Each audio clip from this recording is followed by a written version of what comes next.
문재인 대통령이 일본 오사카에서 열리는 주요 20개국 G20 정상회의 참석을 위해 오늘 오후 출국합니다. 현지 첫 일정으로 시진핑 중국 주석과 정상회담을 열어 지난 20일 북중 정상회담 내용을 공유할 예정입니다. 트럼프 미국 대통령이 G20 정상회의 참석과 한국 방문길에 오르면서 이번에 북한 김정은 국무위원장과 만나지 않겠지만 다른 방식으로 말할 수 있다고 밝혔습니다. 한미 정상회담에 앞서 일본, 중국, 러시아 등과 연쇄 정상회담을 하는데 특히 시진핑 중국 주석과 만나서 무역 담판과 함께 내놓을 대북 메시지가 주목됩니다. 오늘은 전국에 비가 내리다 장마 전선이 서서히 남해로 물러나면서 오후에 대부분 그친 뒤 후텁지근하겠습니다. 장마 전선은 주말쯤 다시 북상해 전국에 비를 뿌릴 것으로 보입니다. 어제 큰 불이 났던 서울 은평구 은명초등학교는 안전 문제를 고려해서 휴업 조치가 내려졌습니다. 오늘은 경찰과 소방당국의 합동 감식이 예정돼 있습니다. 일제 강제동원 피해자들이 일본 기업 신일철 주금을 상대로 낸 손해배상 소송에서 다시 한번 승소했습니다. 지난해 대법원 전원합의체가 전범 기업의 배상 책임을 인정한 이후 승소 판결이 잇따르고 있지만 일본 기업들은 여전히 버티기로 일관하고 있습니다. 방탄소년단이 2달 전 발매한 앨범 페르소나가 국내외에서 340만 장이 팔려서 한국 음반 최다 판매량으로 기네스북에 올랐습니다. 가수 김건모의 기록을 24년 만에 깬 겁니다. 음악을 음반이 아니라 주로 온라인 스트리밍으로 듣는 음원 시대에 이룬 쾌거라서 의미가 더욱 큽니다. 굿모닝 YTN 2부 이어갑니다. 문재인 대통령이 일본 오사카에서 열리는 주요 20개국 G20 정상회의 참석을 위해 오늘 오후 출국합니다. 문 대통령은 현지에 도착한 뒤 첫 일정으로 시진핑 중국 주석과 정상회담을 열고 지난 20일 있었던 북중 정상회담 내용을 공유할 예정입니다. 이어서 내일 밤에는 블라디미르 푸틴 러시아 대통령과 정상회담을 갖고 지난 4월 블라디보스토크에서 열린 북러 정상회담의 결과와 함께 비핵화 대화 재개 방안을 논의합니다. 트럼프 미국 대통령은 일본 G20 정상회의와 한국 방문길에 오르면서 이번엔 김정은 위원장과 만나지 않는다고 확인했습니다. 다만 간접 접촉의 가능성은 열어뒀습니다. 한반도 정상 외교전을 통해서 북미 대화 재개 돌파구가 열릴지 관심입니다. 워싱턴에서 김희준 특파원이 보도합니다. 트럼프 미 대통령이 G20 정상회의와 한미 정상회담을 위한 아시아 방문길에 올랐습니다. 이 기간 김정은 위원장과 만나지 않는다고 일축하면서도 다른 방식으로 말할 수 있다고 밝혔습니다. I'll be meeting with a lot of other people, not by him, but I may be speaking to him in a different form. 방한 일정 중 DMZ를 방문해 대북 메시지를 내놓을 것을 시사했다는 관측이 나옵니다. 먼저 방한하는 비건 대북 특별대표가 북측과 접촉할 가능성 또한 열어둔 것으로 풀이됩니다. 백악관은 트럼프 대통령을 포함한 미국 당국자들이 북한의 당국자들과 계속 대화해 왔다고 밝혔습니다. 북미가 3차 정상회담 관련 논의를 하고 있다는 문재인 대통령 발언에 대한 반응입니다. 북미 간의 정상급 친서 외교는 물론 물밑 대화가 진행되고 있음을 확인한 겁니다.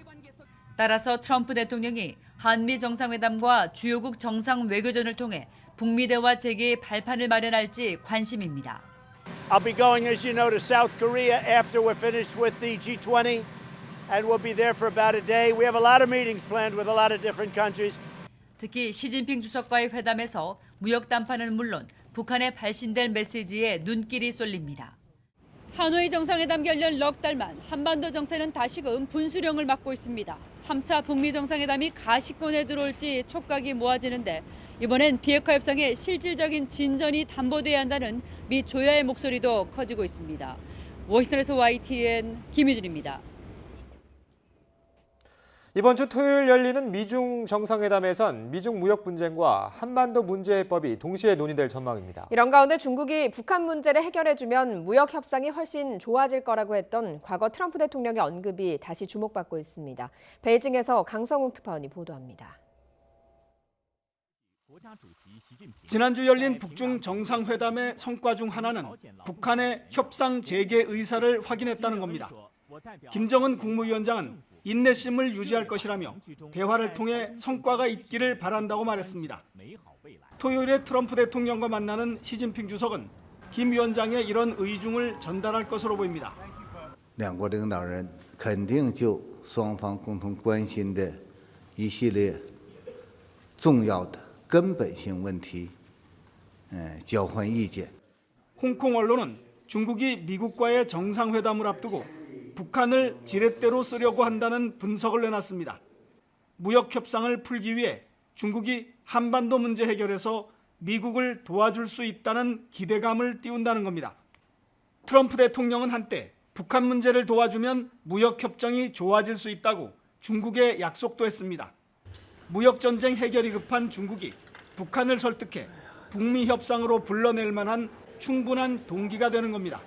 中方也愿意与美、朝以及其他有关各方一道，来推动半岛的政治解决进程不断向前推进，并不断取得进展。 다행히 아쿠아일로의 미중 무역 전쟁도 오사카 정상회담 이후에는 완화될 거라는 관측이 유력합니다. 이번 토요일 미중 정상회담은 미중 무역 분쟁과 한반도 문제 모두에 중대한 갈림길이 될 전망입니다. 베이징에서 YTN 강성웅입니다. 네, 서울은 장맛비가 찔끔 지나고 꿉꿉한 공기만 감돌고 있습니다. 서울에 가장 많이 내린 비의 양이 중구 지역에 2mm에 불과했는데요. 오늘 서울 등 중부지방은 흐린 가운데 후텁지근한 날씨가 이어지겠습니다. 서울 낮 기온은 31도로 예년 기온을 4도가량 웃돌겠습니다. 습도가 높아진 탓에 불쾌지수가 높아지니까요. 통풍이 잘 되는 옷차림과 함께 여유로운 마음으로 하루 시작해 보시기 바랍니다. 중부 지역과 달리 제주도와 남해안에는 국지성 호우가 쏟아졌습니다. 제주 한라산 영실에는 315mm, 경남 남해군에는 241.5mm, 창원에도 185.5mm의 많은 비가 내렸습니다. 지금은 비구름대가 남해 동부 해상으로 빠져나갔고요. 강도도 많이 약해졌습니다. 오전 7시를 기해 영남에 남아있던 호우주의보도 모두 해제가 됐습니다. 이에 따라 예상 강우량도 하향 조정됐는데요. 오늘 오후까지 영남에는 5에서 30mm, 강원 남부와 호남 동부에는 오전까지 5mm의 비가 온 뒤 그치겠습니다. 낮 동안 대체로 흐린 가운데 무더위가 이어지겠습니다. 서울 31도, 대전과 광주 29도, 대구 30도로 평년 기온을 2도에서 4도가량 웃돌겠습니다. 당분간 30도 안팎의 무더위는 계속되겠고요. 주말에는 다시 장마전선이 북상하면서 전국에 비를 뿌리겠습니다. 특히 남부지방은 휴일까지도 비가 이어지면서 천둥과 번개를 동반하며 요란스레 비가 오겠습니다. 축대, 붕괴 등 시설물 피해가 발생하지 않도록 주변 점검 철저히 해두시는 게 좋겠습니다. 지금까지 YTN 야외 스튜디오에서 박현실입니다. 어제 큰 불이 났던 서울 은평구 읍명초등학교는 안전 문제를 고려해 휴업 조치가 내려졌습니다. 오늘은 경찰과 소방당국의 합동 감식이 예정돼 있습니다. 현장에 나가 있는 취재기자 연결해서 들어보겠습니다. 박희재 기자. 네, 서울 읍명초등학교입니다. 자, 그나마 큰 인명피해로 이어지지 않아서 다행인데 어제 불이 어느 정도로 크게 났었던 건가요? 네, 제 뒤로 보이시는 것처럼 건물 하나가 새까맣게 불에 탔습니다. 1층 주차장에서는 차량 수십 대가 불에 타 잔해가 여기저기 흩어져 있습니다. 위로는 창문이 대부분 깨져 있고 창틀은 뜨거움을 이기지 못한 듯 휘어져 버렸습니다. 불이 난 건 어제 오후 4시쯤입니다. 학교가 끝나 대부분 학생이 집으로 돌아갔을 시간이지만 당시 학교 안에서는 방과 후 수업이 진행 중이어서 학생 100여 명과 교사 20여 명이 있었습니다. 교사의 도움으로 학생들은 불이 나자마자 빠르게 대피해 다행히 인명피해로는 이어지지 않았습니다. 학생들을 대피시키는 교사 2명만 연기를 마셔 병원으로 옮겨졌습니다. 소방당국은 밖에 있던 쓰레기 소각장에서 불이 시작돼 건물로 옮겨 붙은 것으로 보고 있습니다. 소방서 추산 차량 19대가 타고 1층 주차장과 건물 일부가 불에 타 4억여 원의 재산 피해가 났습니다. 잠시 뒤인 오전 10시 반부터 소방당국과 경찰 등이 합동 감식을 벌일 예정입니다. 자, 당분간 학생들 수업은 당연히 어려울 텐데 휴업 조치가 내려졌다고요? 네, 그렇습니다. 교육당국은 이틀간 휴업 조치를 내렸습니다. 학교 측에선 건물에 탄 냄새가 심해 수업을 당장 할 수 없다고 판단했습니다. 지금은 아침 8시가 막 지난 시간인데요. 평소라면 등교하는 학생들로 붐벼야 하지만 제 주위로 보시다시피 학생들이 없습니다. 어제 화재로 교실 20개 정도가 불에 탔고 불이 난 건물 바로 옆에 있는 본관에도 매캐한 탄 냄새가 가득 차 있는 상태입니다. 급한 대로 오는 주말 동안 건물에 있는 유독가스와 냄새를 뺀다고 하지만 문제는 당장 다음 주부터 정상적으로 수업이 이뤄질 수 있을지입니다. 휴업 기간에도 교사들은 정상적으로 출근하게 되는데 교육청 관계자를 포함해 학부모들과 대책회의를 진행할 예정입니다. 또 정서적 불안감을 느낄 수 있는 학생들을 위해 심리치료 프로그램도 지원한다는 방침입니다. 지금까지 서울 읍명초등학교에서 YTN 박희재입니다. 자유한국당이 개최한 여성 당원 행사에서 일부 여성 당원들이 속옷 차림으로 낯뜨고 온 엉덩이 춤을 춰 논란이 일고 있습니다. 한국당은 지역 당원이 준비한 내용을 일일이 확인하지 못했다고 해명했지만 여성 존중 없는 여성 행사였다는 비난이 터져나왔습니다.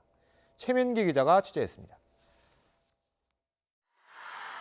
자유한국당 중앙여성위원회가 주최한 우먼 페스타란 이름의 여성당원 행사입니다. 성평등과 여성공천 확대를 위해 전국의 한국당 여성당원들이 모인 행사로 황교안 대표와 나경원 원내대표의 인사 발언이 끝난 뒤 각 지역 여성당원들이 준비한 경연이 이어졌습니다. 한창 분위기가 무르익을 무렵 갑자기 공연을 벌이던 여성당원들이 바지를 내리더니 속옷에 부착된 문구를 관중에게 보이며 엉덩이 춤을 추기 시작합니다. 문구는 한국당 승리. 공연을 관람한 황교안 대표는 멋진 공연이었다며 여성당원들을 칭찬했습니다.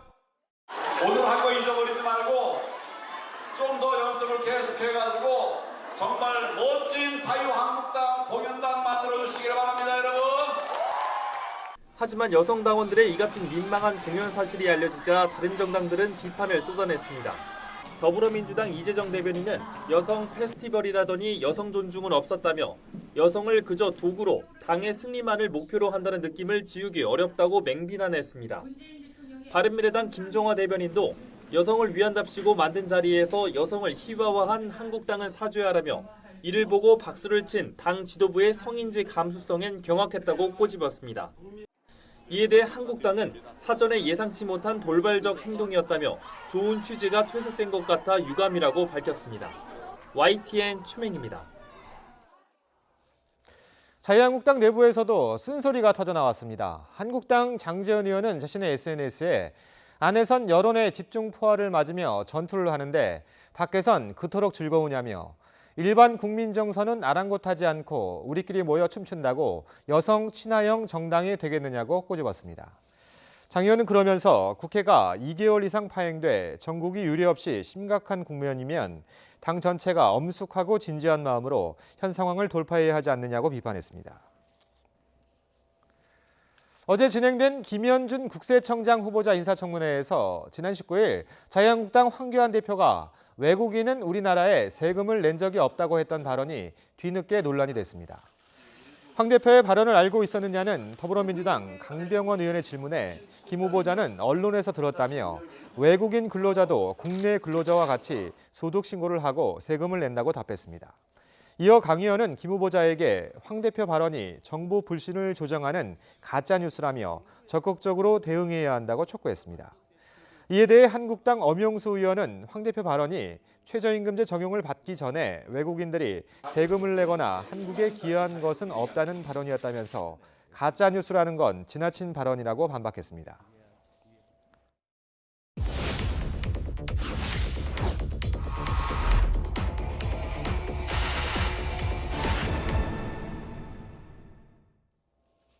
최근 자유한국당은 외국인 노동자 임금을 깎는 방법의 하나로 사업장에서 제공하는 숙식을 최저임금에 포함하는 내용의 법안을 발의했습니다.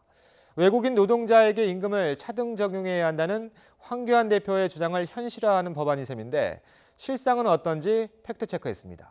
팩트와이 고한석 기자입니다.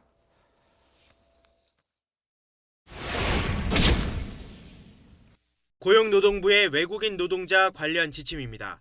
사업주는 임금의 최대 20%를 숙소 비용과 음식값으로 청구할 수 있습니다. 동의서를 받으면 월급에서 사전 공제하는 것도 가능합니다. 조사 결과 외국인 노동자 85%는 고용주가 제공하는 곳에서 먹고 자고 이 가운데 38%는 숙소비를, 15%는 공과금을 내고 있습니다. 이렇게 이미 현실에 적용되고 있는 숙식비 관련 업무 지침을 법제화하고 공제 한도를 25%까지 올리는 것이 자유한국당 추경호 의원 법안입니다. 외국인 노동자들이 숙식비 공제를 거부하는 경우가 많아서 최저임금법으로 못 박아야 한다는 게 추경호 의원실 설명입니다. 그러나 일부 사례를 일반화한 현실과 동떨어진 주장이라는 반박이 나옵니다. 못 내겠다고 하면 집에 가라. 사업주가 허가하지 않은데 그 사업장에서 나오면 체류 자격을 잃게 돼서 함부로 사업주 말을 듣지 않을 수가 없는 거죠. 오히려 실태 조사를 보면 동의서에 서명한 적도 없는데 숙식비가 공제되고 있다거나 고용주가 시켜서 어쩔 수 없이 동의했다고 응답한 비율이 합쳐서 절반을 넘습니다. 외국인 노동자를 쓰는 중소제조업체의 가장 큰 애로사항은 무리한 이직 요구와 태업. 정작 숙식비 부담을 어려움으로 꼽은 비율은 3.3%에 불과합니다. 숙식비 공제 때문에 이직을 요구하는 사례가 얼마나 있는지 관련 조사는 없습니다. 실제 사례까지 조사할 그런 생각은 아직까지는 없는데요. 법은 외국인 노동자의 사업장 변경을 제한적으로만 허용합니다.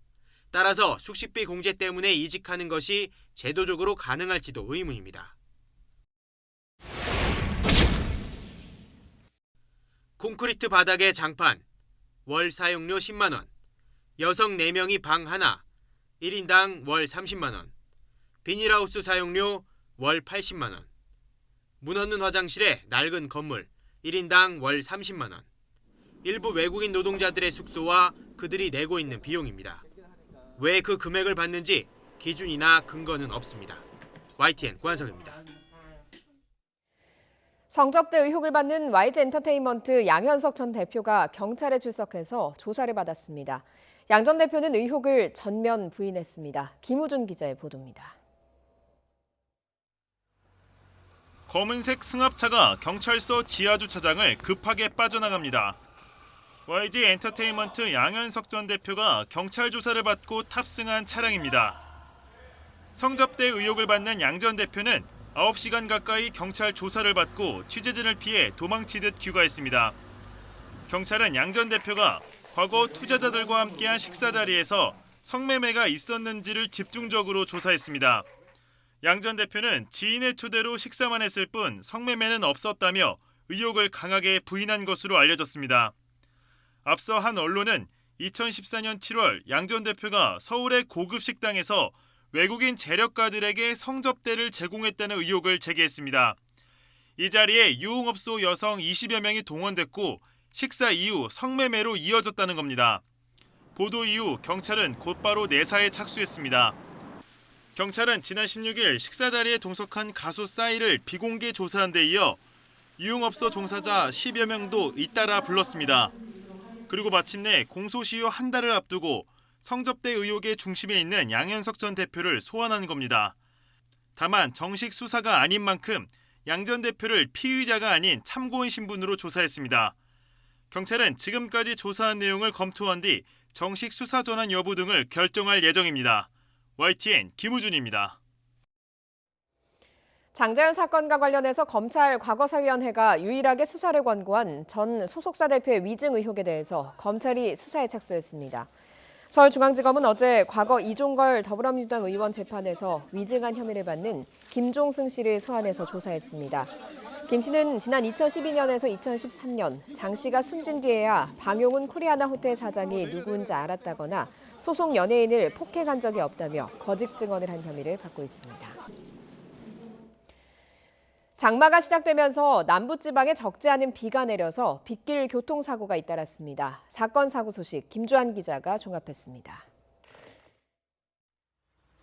차량 운송 트럭이 중앙분리대를 들이받은 뒤 넘어지면서 2차선 도로를 막아버렸습니다. 사고가 난 것은 어젯밤 10시 20분쯤 경북군위군 춘천 방향 중앙고속도로에서 차 6대를 싣고 달리던 트럭이 넘어져 이 일대 교통이 2시간가량 정체를 빚었습니다.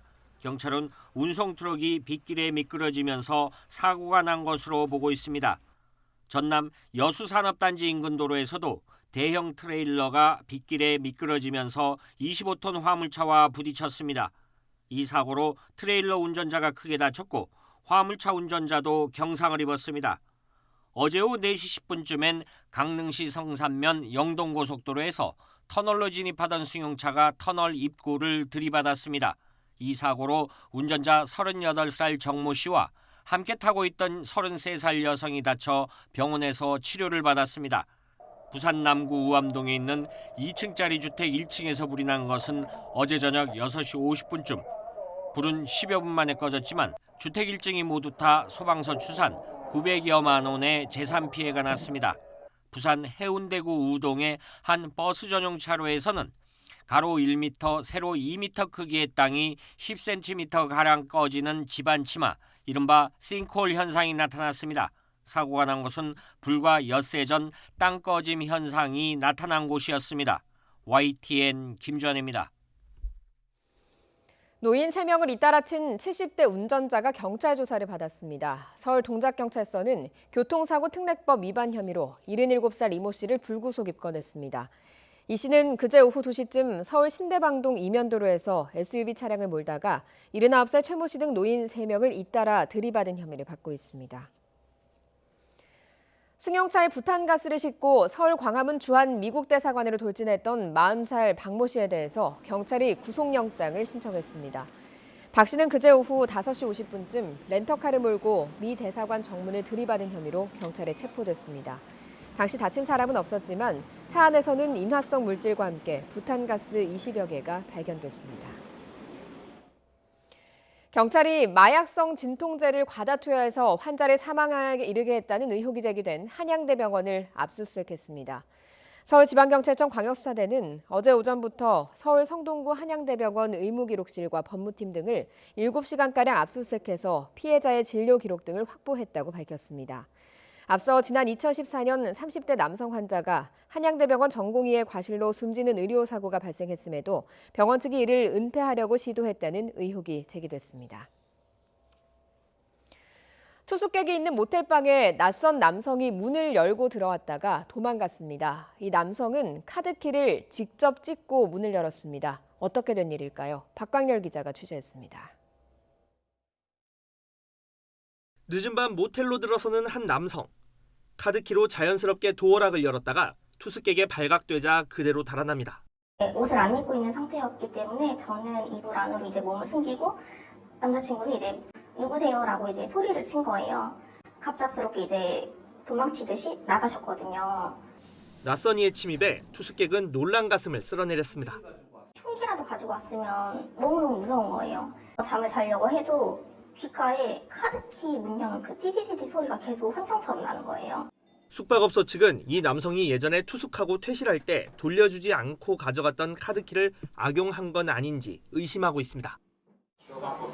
그런 걸 다 전반적으로 할 수가 없고 그냥 제 발행만 해서 한 달에 한두 개 정도는 없어져요. 보통 카드키를 분실하면 범죄 예방을 위해 도어락을 초기화해야 합니다. 이미 등록된 카드키입니다. 이렇게 초기화 과정을 거치면 분실한 카드는 다시 사용할 수 없게 됩니다. 방법도 어렵지 않습니다. 초기화를 하고 그다음에 카드를 다시 등록을 해야죠. 그래야지 안전하게 쓰실 수가 있습니다. 하지만 일부 숙박업소는 귀찮다는 이유로 카드키만 새로 만듭니다. 분실 카드도 그대로 쓸 수 있는 겁니다. 모텔에 4개씩 나왔다. 그 호수마다 하나 없어졌다 생각했을 경우에 하나를 구해줘야 등록하면 기존에 있던 거를 못 쓰게 되는데 안 하죠. 귀찮으니까. 그러니까. 하지만 경찰은 전혀 다른 가능성을 염두에 두고 있습니다. 옆 모텔에 투숙하던 남성이 모텔을 착각해 잘못 들어왔다는 겁니다. 같은 업자한테 그런 인테리어 같은 걸 다 맡긴 거예요. 501호 그 카드를 가지고 제보하신 그 모텔 거기를 갔더니 거기가 열렸다고 지금 이렇게 보고가 됐어요. 도어락 제조업체 측은 하나의 카드키로 여러 방문을 여는 건 100% 불가능하다고 단정합니다. 발급기가 고유 번호가 있어요. 호텔마다 고유 치는 게. 그러면 그게 될 수가 없어요. 옆 건물 것도 안 돼요. 경찰은 해당 남성을 붙잡는 대로 주거침입 혐의를 적용해 범행 이유 등 구체적 경위를 파악할 예정입니다. YTN 박광렬입니다.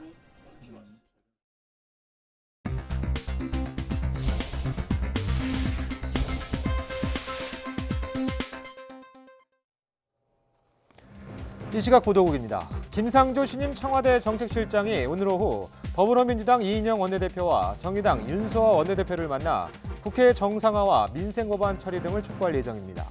다만 자유한국당과 바른미래당, 민주평화당은 일정상의 이유로 김 실장의 예방을 연기했다고 설명했습니다. 서울시가 광화문 광장에 설치한 천막을 오늘 오후 6시까지 철거하라는 내용의 행정대집행 계고장을 우리공화당에 다시 전달했습니다. 서울시는 계고장에서 시의 승인 없이 천막과 그늘막을 설치하고 각종 물건을 방치해 공익을 해칠 수 있기 때문에 시한을 넘기면 공유재산과 물품관리법에 따라 강제 철거할 방침이라고 설명했습니다.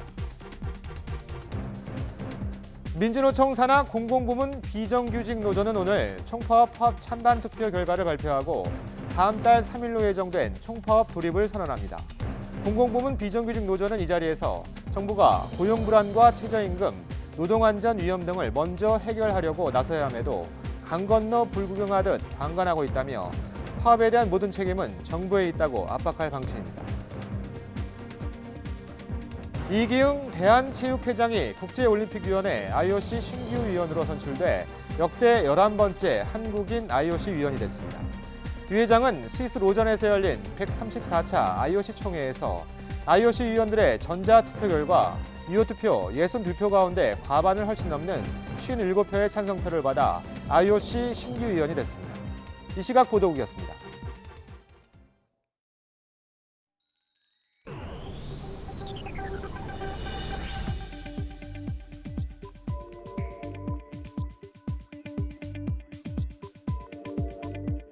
한국과 사우디는 1962년 수교 이래 반세기가 넘는 기간 동안 특별한 우호와 상생의 협력관계를 발전시켜 왔습니다.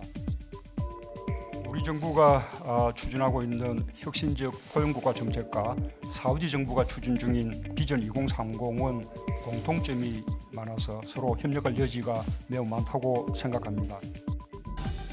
이번 왕세자님의 방문을 계기로 양국 사이의 우정과 협력이 미래의 공동 번영과 상생으로 발전해 나가길 기대합니다.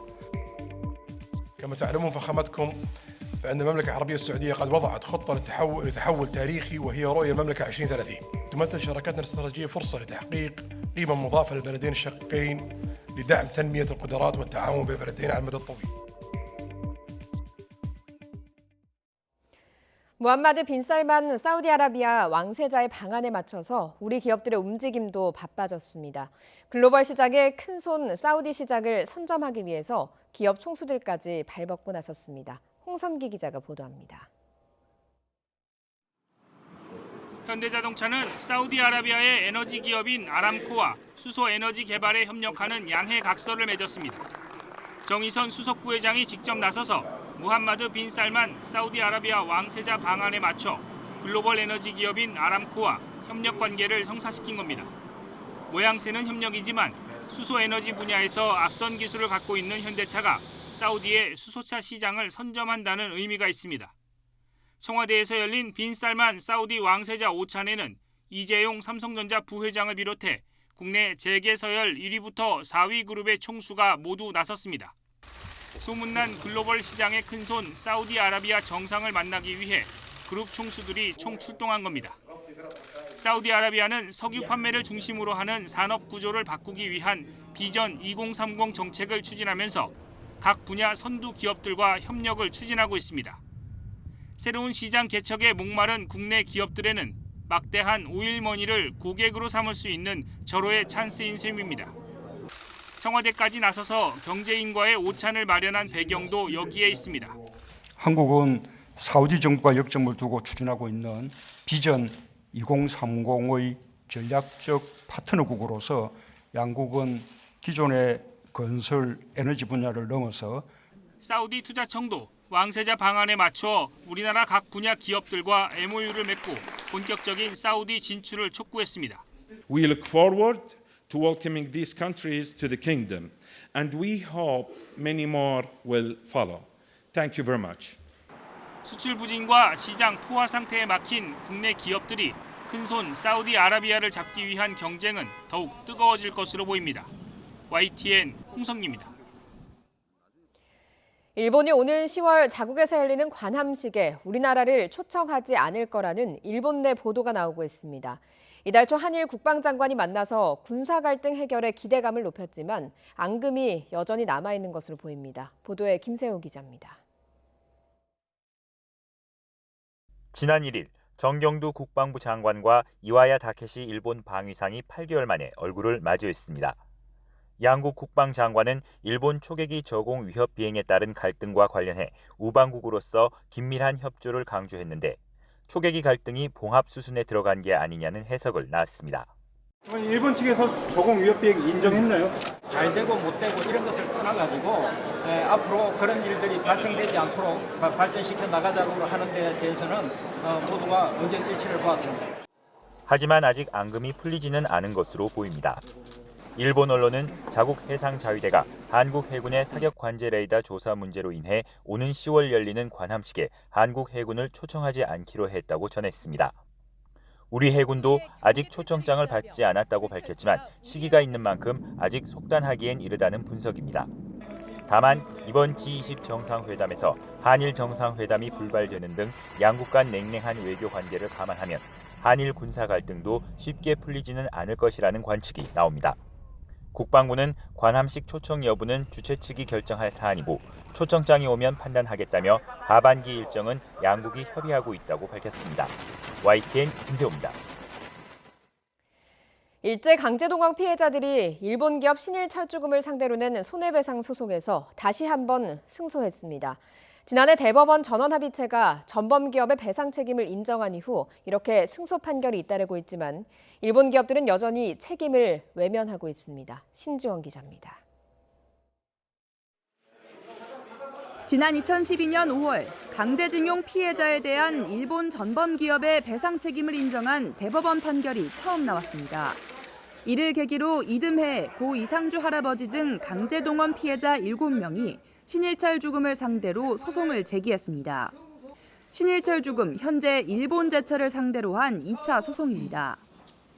1심에서 한 사람당 1억 원을 배상하라는 판결이 나왔고 2013년 소송을 제기한 지 6년 만에 나온 항소심 결과도 마찬가지였습니다.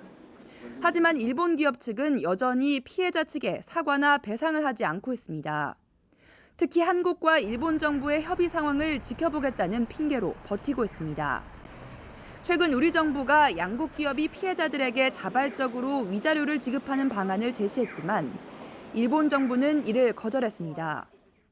왜 기업이 정부 뒤에 숨어서 양국 간 합의를 보고 있습니까? 일본 기업이 이 소송의 피고로서 그리고 패소 판결을 받은 패소 당사자로서 이 판결에 대해서 책임 있는 답변 그리고 이 판결을 어떻게 이행할지에 대한 이야기를 해야 될 것 같고요.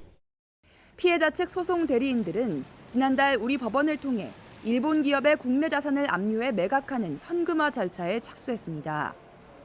신일철 주금이 소유한 주식 9억 7천여만 원, 후지코시의 국내 주식 7억 6천여만 원어치에 대해 매각 신청을 한 겁니다. 하지만 실제 배상으로 이어지기까지 얼마나 더 시간이 걸릴지는 불투명합니다. 이미 마지막 생존자였던 이상주 할아버지마저 올해 초 노안으로 별세하면서 소송을 제기한 강제동원 피해자 7명 모두 세상을 떠났습니다. 피해자 측 대리인은 양승태 사법부 시절 재판 개입으로 강제징용 소송을 지연시킨 책임이 크다고 지적했습니다. YTN 신지원입니다. 다양한 장르의 영화를 소개하는 부천 국제 판타스틱 영화제가 오늘 개막합니다. 올해가 23회째인데 이번 주제는 SF라고 합니다. 최도희 기자입니다. 부천국제 판타스틱 영화제가 예년보다 일정을 앞당겨 23번째 막을 올립니다. 개막작은 멕시코 출신 에드가 니토 감독의 데뷔작 기름도둑입니다.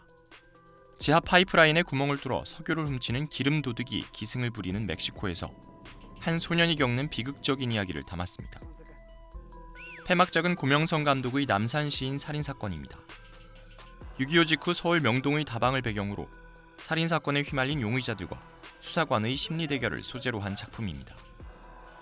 올해는 SF 영화를 중심으로 모두 49개국에서 온 영화 288편이 관객을 기다립니다.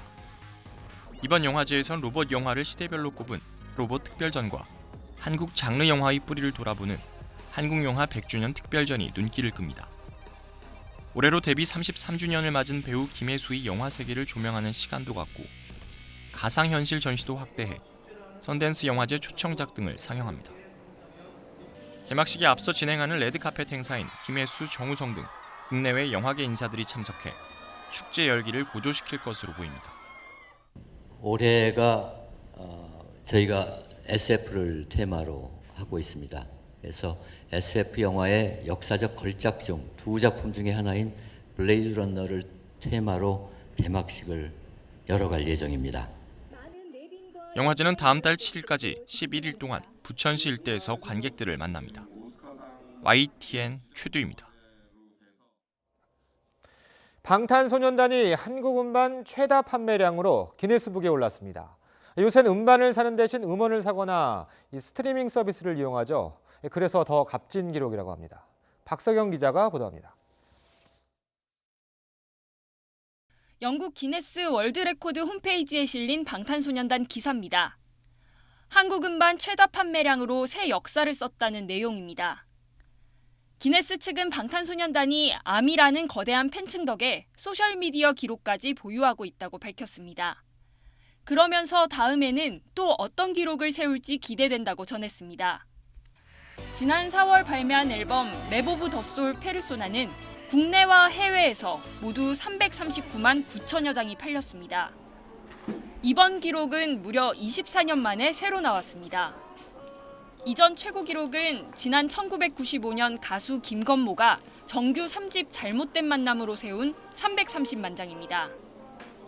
음악을 주로 온라인 스트리밍으로 듣는 음원 시대에 이룬 쾌거라 더 의미가 큽니다. 예전에 음반 중심의 시장에서 따진다면 한 1000만 장의 가치가 있을 겁니다. 방탄소년단의 상품성이라든가 팬덤의 규모가 엄청나다는 것을 반증진 것이죠.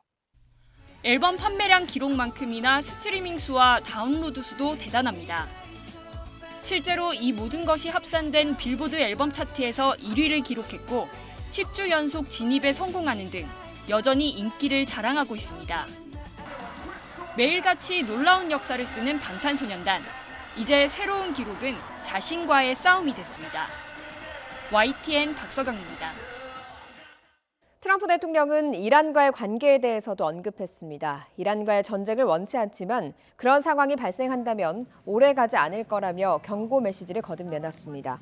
트럼프 대통령은 현지 시간 26일 폭스 비즈니스와의 인터뷰에서 이란과 전쟁을 할 것인지에 대한 질문에 전쟁을 하지 않기를 바란다고 밝혔습니다.